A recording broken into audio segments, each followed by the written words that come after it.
بسم الله الرحمن الرحيم.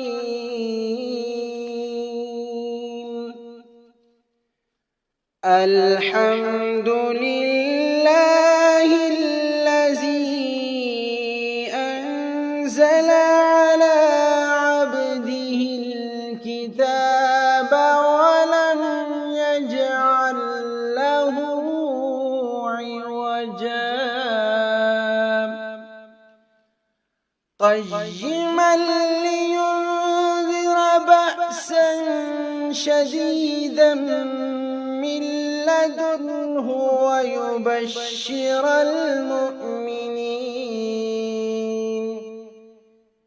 ويبشر المؤمنين الذين يعملون الصالحات أن لهم أجرا حسنا ماكثين فيه أبدا،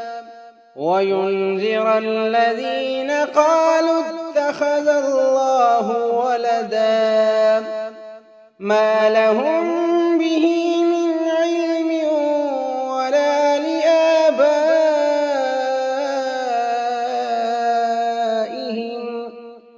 كبرت كلمة تخرج من أفواههم إن يقولون إلا كذبا،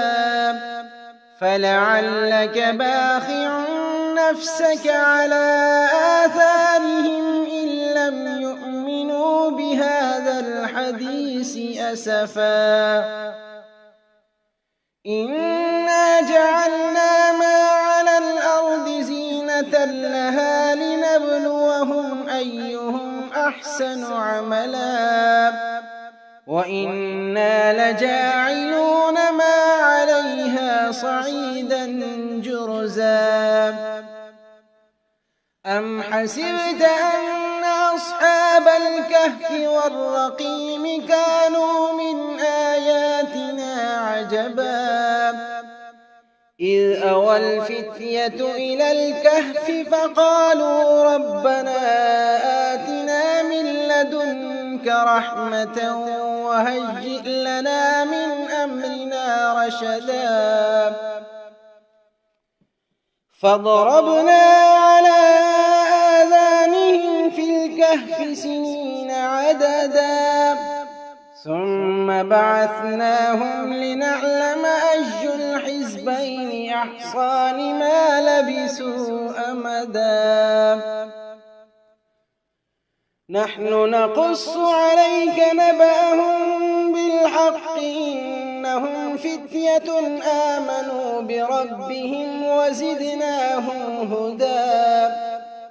وربطنا على قلوبهم إذ قاموا فقالوا ربنا رب السماوات والأرض لن ندعو من دونه إلها لقد قلنا إذا شططا. هؤلاء قومنا اتخذوا من دونه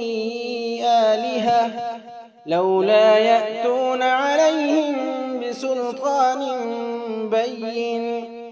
فمن أظلم ممن افترى على الله كذبا.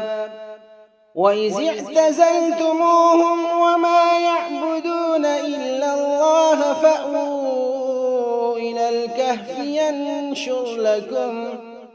ربكم من رحمته ويهيئ لكم من أمركم مرفقا. وترى الشمس إذا طلعت تزاور عن كهفهم ذات اليمين وإذا غربت تقرضهم ذات الشمال وهم في فجوة منه، ذلك من آيات الله من يهد الله فهو المهتد، ومن يضلل فلن تجد له وليا مرشدا. وتحسبهم أيقاظا وهم رقود ونقلبهم ذات اليمين وذات الشمال وكلبهم باسط ذراعيه بالوصيد لو اطلعت عليهم لوليت منهم فرارا ولملئت منهم رعبا وكذلك بعثناهم ليتساءلوا بينهم قال قائل منهم كم لبثتم قالوا لبثنا يوما أو بعض يوم قالوا ربكم أعلم بما لبثتم فابعثوا أحدكم بورقكم هذه إلى المدينة فلينظر أيها أزكى طعاما فليأتكم برزق منه وليتلطف ولا يشعرن بكم أحدا إنهم إن يظهروا عليكم يرجموكم أو يعيدوكم في ملتهم ولن تفلحوا إذا أبدا وكذلك أعثرنا عليهم ليعلموا أن وعد الله حق وأن الساعة لا ريب فيها إذ يتنازعون بينهم أمرهم فقالوا ابنوا عليهم بنيانا ربهم أعلم بهم قال الذين غلبوا على أمرهم لنتخذن عليهم مسجدا سيقولون ثلاثة رابعهم كلبهم ويقولون خمسة سادسهم كلبهم رجما بالغيب ويقولون سبعة وثامنهم كلبهم قل ربي أعلم بعدتهم ما يعلمهم إلا قليل فلا تمار فيهم إلا مراء ظاهرا ولا تستفت فيهم منهم أحدا ولا تقولن لشيء إني فاعل ذلك غدا إلا أن يشاء الله واذكر ربك إذا نسيت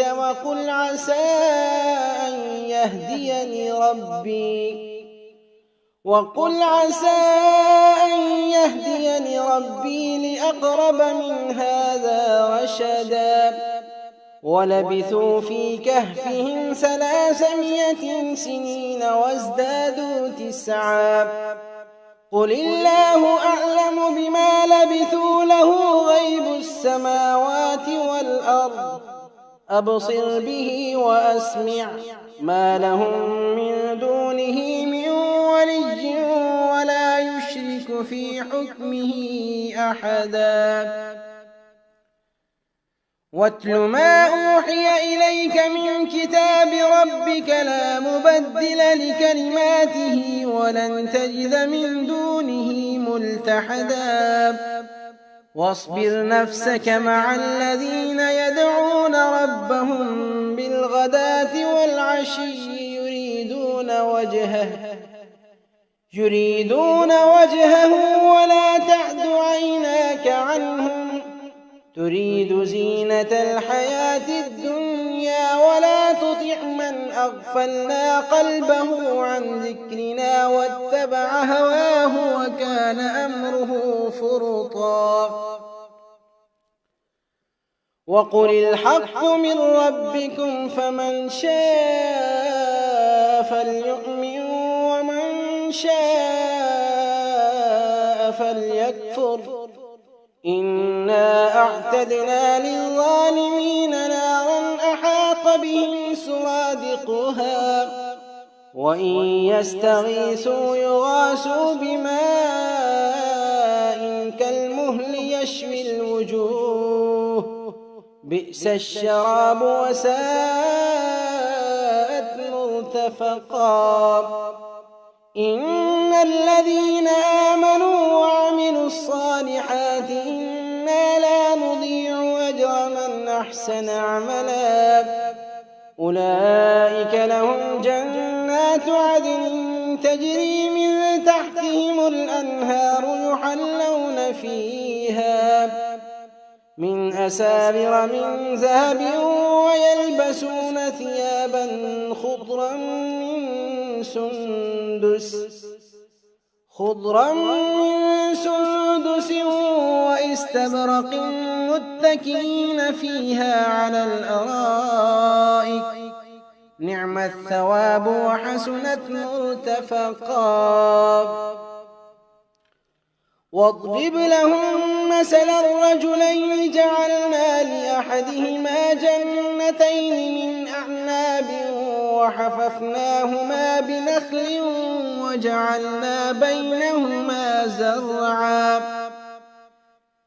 كلتا الجنتين آتت أكلها ولم تظلم منه شيئا وفجرنا خلالهما نهرا وكان له ثمر فقال لصاحبه وهو يحاوره أنا أكثر منك مالا وأعز نفرا ودخل جنته وهو ظالم لنفسه قال ما أظن أن تبيد هذه أبدا وما أظن الساعة قائمة ولئن رددت إلى ربي لأجدن خيرا منها منقلبا قال له صاحبه وهو يحاوره أكفرت بالذي خلقك من تراب ثم من نطفة ثم سواك رجلا لكن هو الله ربي ولا أشرك بربي أحدا ولولا إذ دخلت جنتك قلت ما شاء الله لا قوة إلا بالله إن ترني أنا أقل منك مالا وولدا فعسى ربي أن يؤتيني خيرا من جنتك ويرسل عليها حسبانا من السماء فتصبح صعيدا زلقا أو يصبح ماؤها غورا فلن تستطيع له طلبا وأحيط بثمره فأصبح يقلب كفيه على ما أنفق فيها وهي خاوية على عروشها ويقول يا ليتني لم أشرك بربي أحدا ولم تكن له فئة ينصرونه من دون الله وما كان منتصرا هنالك الولاية لله الحق هو خير ثوابا وخير عقبا واضرب لهم مثل الحياة الدنيا كماء أنزلناه من السماء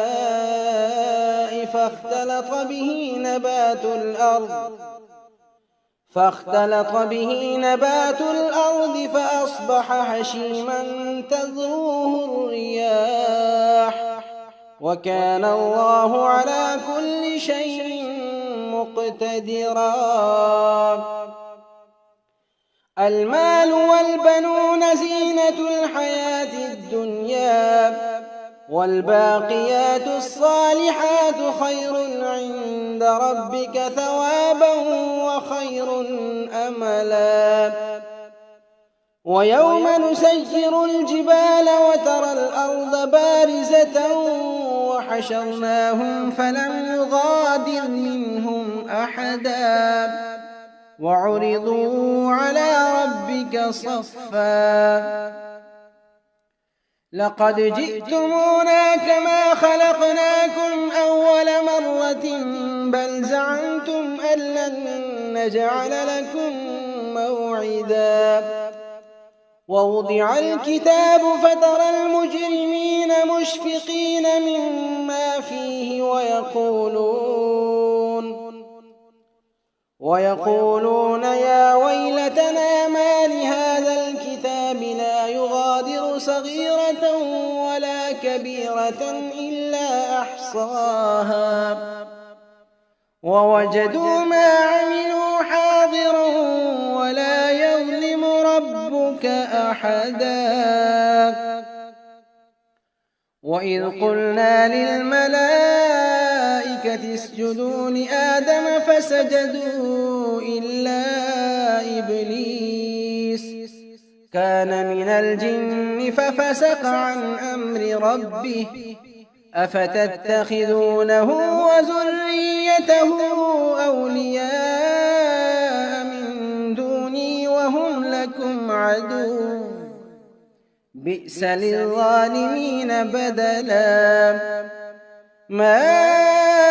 أشهدتهم خلق السماوات والأرض ولا خلق أنفسهم وما كنت متخذ المضلين عضدا ويوم يقول نادوا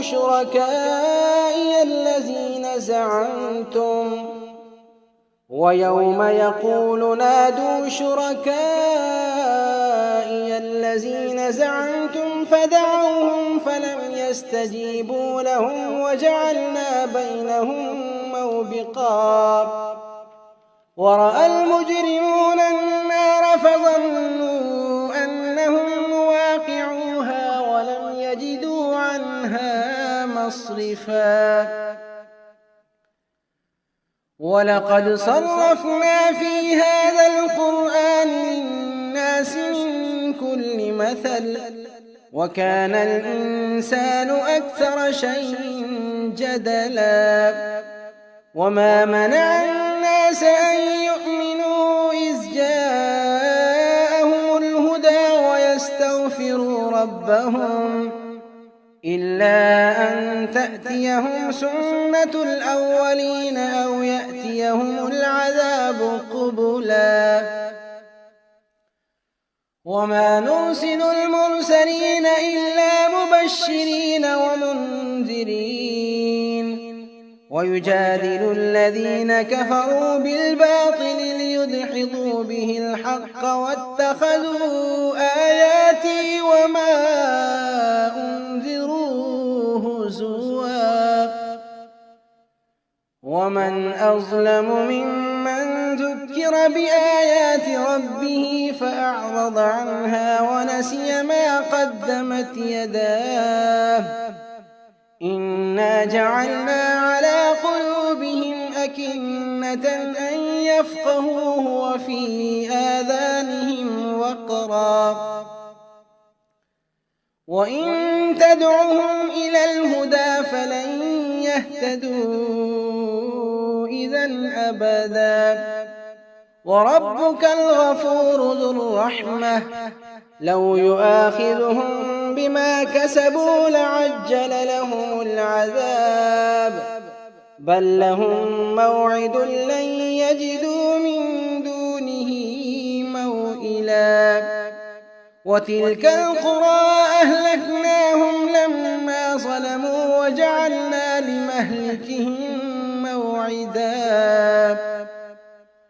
وإذ قال موسى لفتاه لا أبرح حتى أبلغ مجمع البحرين أو أمضي حقبا فلما بلغا مجمع بينهما نسيا حوتهما فاتخذ سبيله في البحر سربا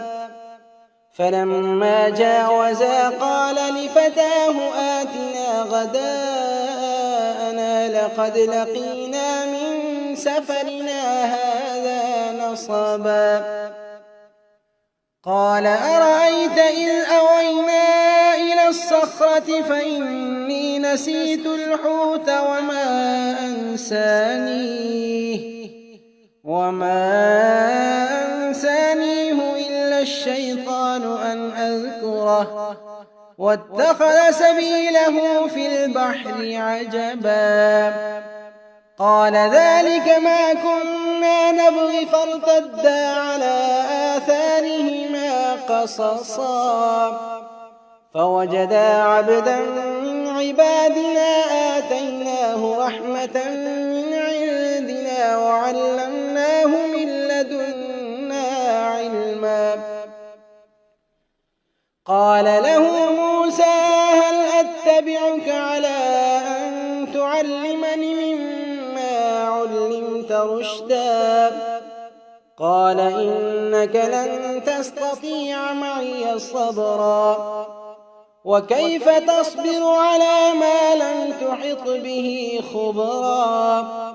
قال ستجدني إن شاء الله صابرا ولا أعصي لك أمرا قال فإن اتبعتني فلا تسألني عن شيء حتى أحدث لك منه ذكرا فانطلقا حتى إذا ركبا في السفينة خرقها قال أخرقتها لتغرق أهلها لقد جئت شيئا إمرا قال ألم أقل إنك لن تستطيع معي صبرا قال لا تؤاخذني بما نسيت ولا ترهقني من أمري عسرا فانطلقا حتى إذا لقيا غلاما فقتله قال أقتلت نفسا زكية بغير نفس لقد جئت شيئا نكرا قال ألم أقل لك إنك لن تستطيع معي صبرا قال إن سألتك عن شيء بعدها فلا تصاحبني قد بلغت من لدني عذرا فانطلقا حتى إذا أتيا أهل قرية استطعما أهلها فأبوا أن يضيفوهما فوجدا فيها جدارا يريد أن ينقض فأقامه قال لو شئت لاتخذت عليه أجرا قال هذا فراق بيني وبينك سأنبئك بتأويل ما لم تستطع عليه صبرا أما السفينة فكانت لمساكين يعملون في البحر فأردت أن أعيبها وكان وراءهم ملك يأخذ كل سفينة غصبا وأما الغلام فكان أبواه مؤمنين فخشينا أن يرهقهما طغيانا وكفرا فأردنا أن يبدلهما ربهما خيرا منه زكاة وأقرب رحما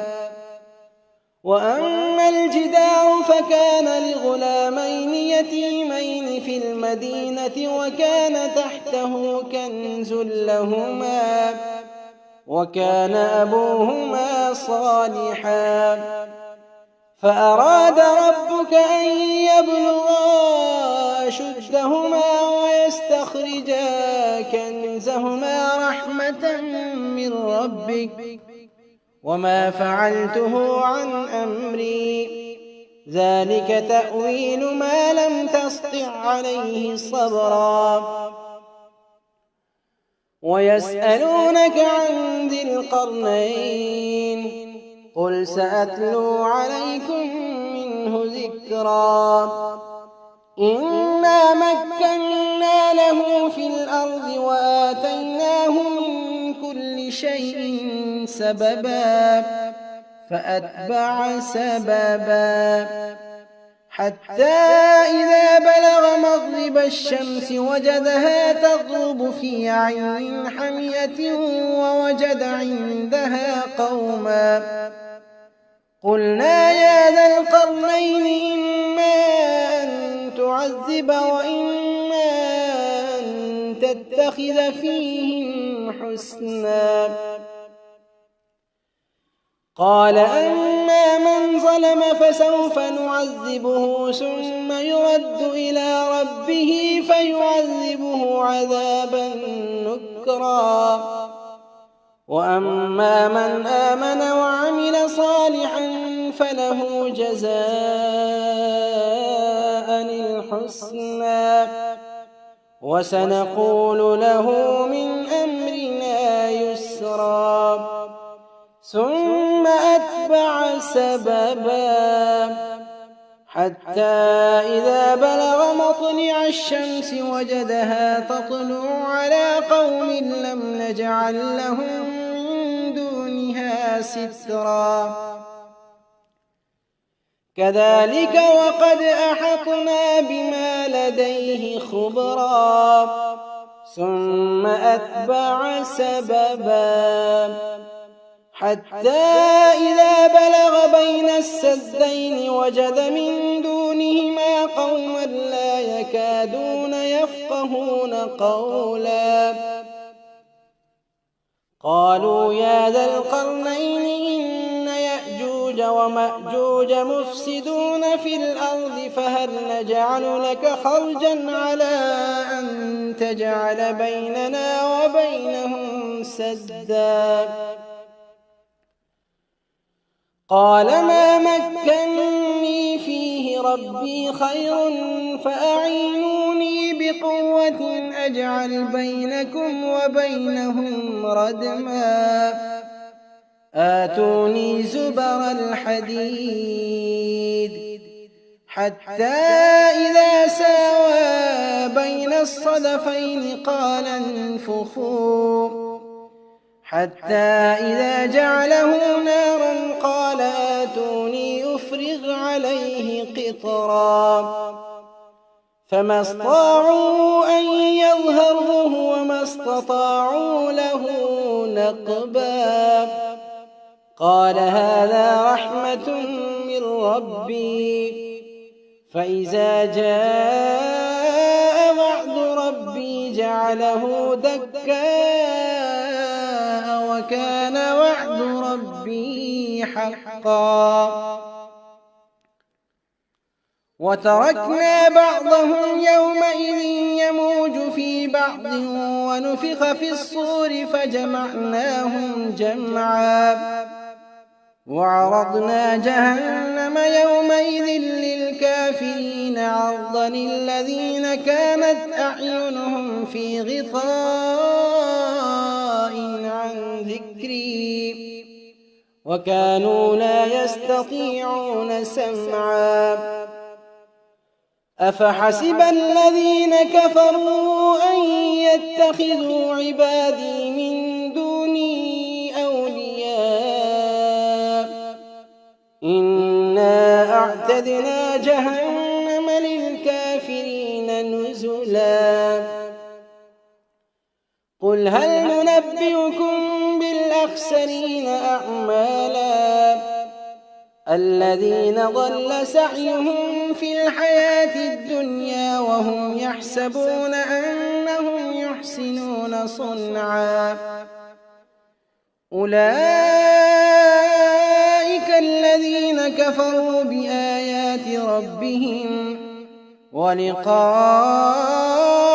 فحبطت أعمالهم فلا نقيم لهم يوم القيامة وزنا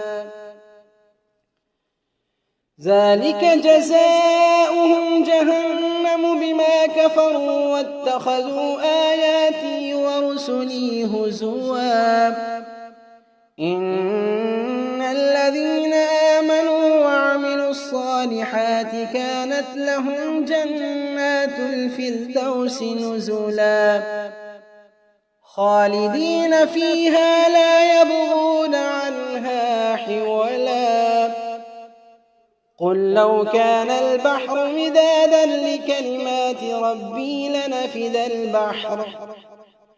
لنفد البحر قبل أن تنفد كلمات ربي ولو جئنا بمثله مددا قل إنما أنا بشر مثلكم يوحى إلي أنما إلهكم إله واحد فمن كان يرجو لقاء ربه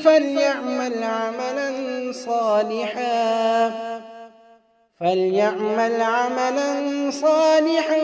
ولا يشرك بعبادة ربه أحدا.